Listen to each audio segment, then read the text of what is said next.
When you think of modern air defense, you probably picture billion-dollar missile systems. But one of Ukraine's most effective weapons against Russia's Shahed drones is something nobody expected: an aging Soviet helicopter. It's an unlikely story of old machines solving a very modern problem. To understand the genius of this tactic, you first have to understand the problem Russia created. Early in the full-scale invasion, Russia unleashed a strategy of attrition from the air, using swarms of its weapons of choice, the Shahed 136. It's a simple, slow, and unnervingly cheap drone packed with explosives. Russia's calculus was brutal. Overwhelm Ukraine by launching waves of these drones, costing just $20,000 to $50,000 apiece. The goal wasn't just physical destruction.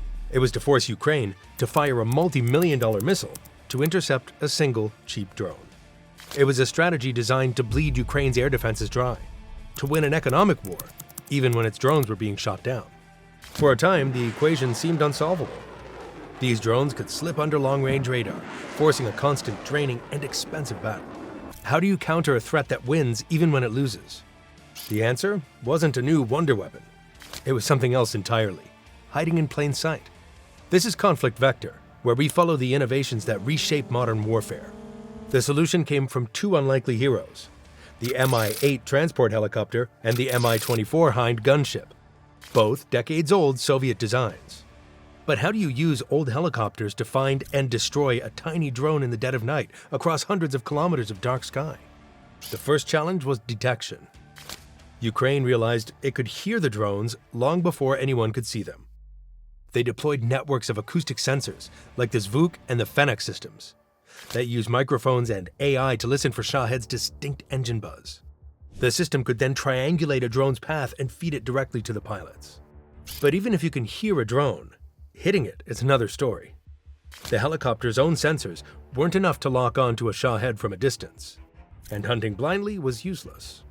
The solution was to create a team, one set of eyes and one set of teeth. Ukraine paired its old hunter-killer helicopters with modern Airbus spotter helicopters. These modern H125s and H225s used advanced thermal pods to find the faint heat of a drone's engine. The spotter would then guide the old Mi-24 or Mi-8, whose crew would use night vision to close in for the kill.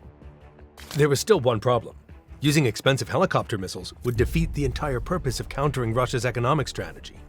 So how did they make the math work? The final piece of the puzzle was the weaponry.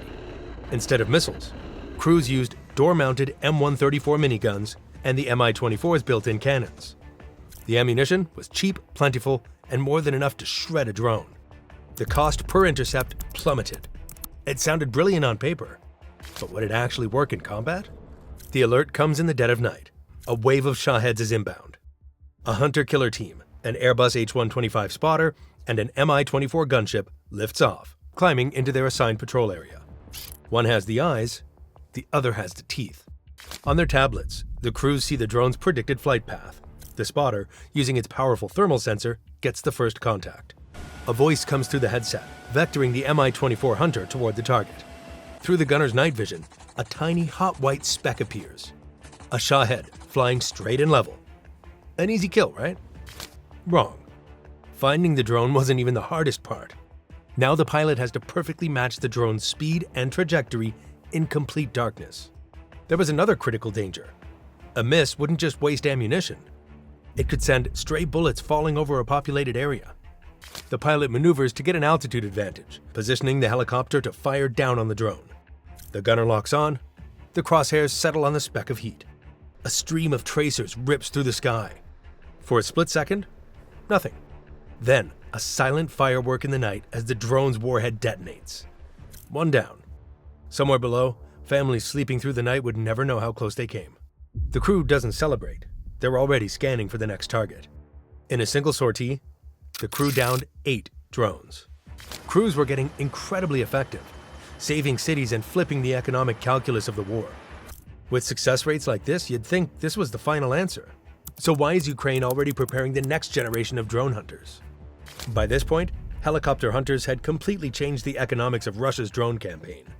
For every $20,000 drone, Ukraine was no longer trading $1 million missile.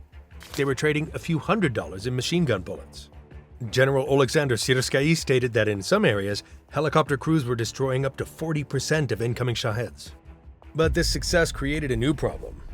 Russia started adapting, programming its drones to fly more complex routes. Ukraine knew the helicopters, while effective, were only buying them time.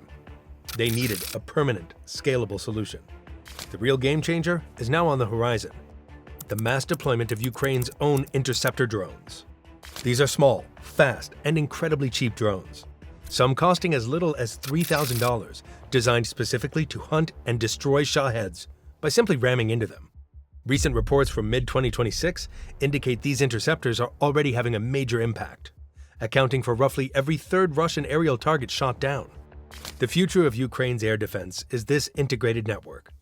Acoustic sensors give early warning, helicopters act as mobile airborne guardians, and now swarms of cheap interceptor drones rise to meet the threat head-on. What we're witnessing is the real-time evolution of warfare. Ukraine didn't defeat the Shahed with expensive technology. It defeated it with adaptation. Old helicopters, new ideas, and pilots willing to fight in the dark. Because in modern war, innovation can be just as powerful as firepower.